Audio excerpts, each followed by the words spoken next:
Buenas tardes, espectadores. Somos el grupo 4, integrado por Joaquín Zelaya, Christopher Coya, Sebastián Torreblanca, Gonzalo Locio y quien les habla, Aníbal Partida. Este trabajo forma parte del curso de Procesos Sociales y Políticos. Hoy queremos invitarlos a reflexionar sobre una realidad que ocurre aquí, ahora y en nuestra ciudad, y que muchas veces preferimos no ver. Una realidad que se vive en espacios que, en teoría, deberían ser abiertos para todos, pero que en la práctica funcionan como verdaderos filtros sociales. El problema que analizamos se relaciona con la discriminación hacia personas con identidad cultural y andina. En espacios públicos de consumo, este tipo de discriminación no siempre es explícita, pero se manifiesta a través de prácticas de exclusión que afectan directamente la dignidad y el derecho a la igualdad de las personas. La población afectada está conformada por personas que, debido a su vestimenta, apariencia física o identidad cultural andina, son percibidas como no pertenecientes a ciertos espacios. Estos espacios suelen estar asociados al consumo, al estatus social y a determinados grupos económicos, lo que genera una idea equivocada de quiénes encajan y quiénes no en ellos. En este contexto, la identidad cultural se convierte injustamente en un motivo de discriminación y exclusión social. El espacio donde ocurre este caso es el centro comercial Larcomar, un lugar emblemático de la ciudad de Lima. Si bien Larcomar es de gestión privada, cumple una clara función de uso público, ya que concentra actividades recreativas, culturales y de consumo abiertos a toda la ciudadanía. Por ello, se espera que sea un espacio exclusivo donde se respeten los derechos fundamentales de todas las personas sin distinción alguna. Bueno, el hecho ocurrió en el año 2011 y cuando un joven con vestimenta típica andina se le impidió el ingreso a una sala de cine, esta situación evidenció una forma de discriminación basada en estereotipos sociales y prejuicios culturales. No se trató de un problema de normas o seguridad, sino también de una percepción discriminatoria sobre la apariencia y origen cultural.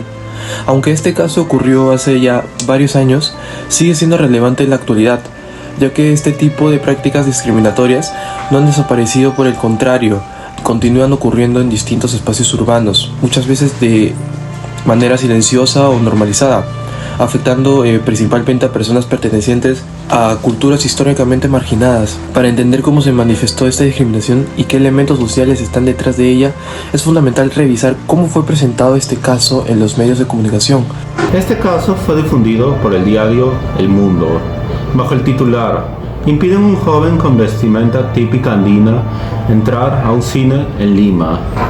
Más allá del hecho puntual, la noticia evidencia cómo en espacios asociados al consumo y al estatus social se aplican criterios implícitos de exclusión que no están escritos en ninguna norma, pero que funcionan en la práctica. La vestimenta andina del joven fue interpretada como un elemento negativo y sospechoso, lo que revela la persistencia de estereotipos y prejuicios arraigados en nuestra sociedad. A partir de este caso, es posible analizar cómo estas prácticas no son hechos aislados, sino expresiones de procesos sociales más amplios, que pueden explicarse mediante los conceptos trabajados en este curso. Para explicar por qué ocurre este tipo de discriminación, utilizamos el concepto de discriminación empresarial desarrollado por Lioba Kogan. Según Kogan, muchas organizaciones mantienen un discurso de igualdad y neutralidad, pero en la práctica reproducen mecanismos de exclusión. En el caso del cine de Larcomar, el discurso de atención igualitaria contrasta con una práctica que restringe el acceso por apariencia cultural. Además, desde el concepto de diferenciación y discriminación, observamos que una diferencia cultural legítima se convierte en un criterio negativo que limita el acceso a un espacio público, evidenciando cómo los prejuicios se institucionalizan en la vida cotidiana. La identidad es la manera en que una persona se reconoce a sí misma y es reconocida por los demás dentro de una sociedad, y esto incluye elementos como el origen étnico y racial, la apariencia física, el idioma, las costumbres y tradiciones, e incluso el lugar que se ocupa en la sociedad. Desde las ciencias sociales, la identidad no es solo individual, sino también social, porque se construye en interacción con otros y dentro de una estructura social determinada.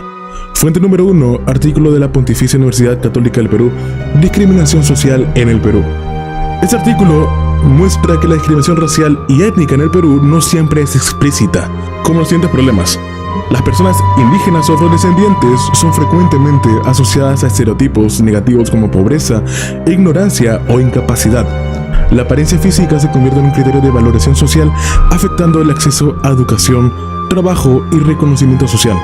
y en espacios públicos estas personas suelen experimentar tratos desiguales, humillaciones o incluso exclusión, lo cual impacta directamente su identidad y autoestima.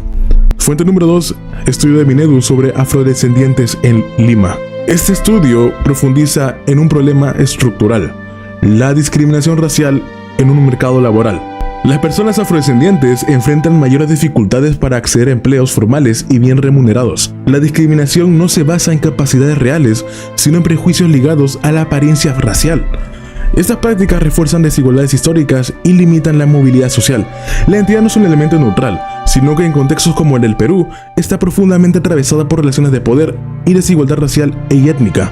Las fuentes analizadas evidencian que la discriminación basada en la apariencia y el origen limitan el acceso a derechos y oportunidades, se normaliza en la vida cotidiana, refuerza una estructura social desigual y por ello entender la identidad desde una perspectiva social permite visibilizar cómo la discriminación racial y étnica sigue siendo un problema vigente en el Perú, especialmente en espacios públicos y laborales.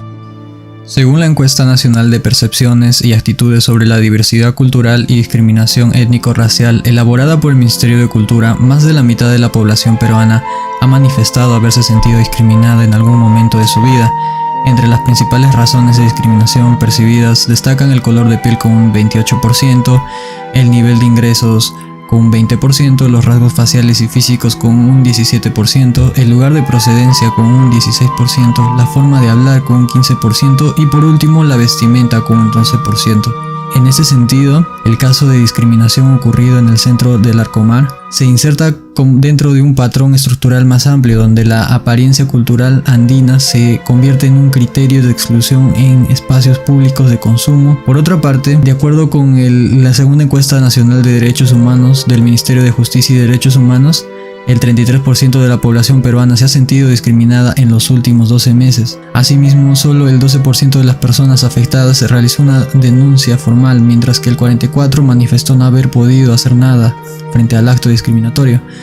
Lo que evidentemente la normalización del trato desigual y la debilidad de los mecanismos de protección, estos datos confirman que la discriminación en espacios públicos constituye un problema estructural y persistente en el Perú. Por otra parte, como propuesta de solución, es útil observar experiencias internacionales. En países como Canadá, por ejemplo, la discriminación en espacios públicos se combate mediante protocolos obligatorios de trato igualitario y capaces permanentemente en diversidad cultural para el personal de atención y público. Estas medidas buscan garantizar que todas las personas reciban un trato adecuado independientemente de su apariencia o la identidad cultural. De esta manera similar, países como Finlandia y Estonia han logrado mantener bajos niveles de discriminación gracias a un enfoque preventivo basado en educación cívica y el respeto a la diversidad frente a la cultura institucional de igualdad. Para cerrar el caso, este análisis nos permite entender que la discriminación en los espacios públicos no es un hecho aislado ni excepcional. Es una práctica que se produce de manera cotidiana a través de los prejuicios y estereotipos sobre la apariencia y la identidad cultural. A lo largo del trabajo hemos demostrado que esta discriminación no surge de decisiones individuales, sino de procesos sociales más amplios que normalizan el trato desigual. Lo hemos aplicado a partir de los conceptos del curso y lo hemos respaldado con datos que evidencian que en el Perú miles de personas siguen siendo excluidas por su forma de vestir, hablar o por su origen cultural. Esto nos lleva a una conclusión clara: la discriminación no se resuelve solo con buenas intenciones, requiere políticas institucionales, prácticas inclusivas y un compromiso real con la igualdad. Para garantizar este acceso equitativo a los espacios públicos no es un privilegio, es un derecho, y una sociedad que condiciona este derecho a la apariencia o al origen cultural es una sociedad que reproduce desigualdad. Muchas gracias.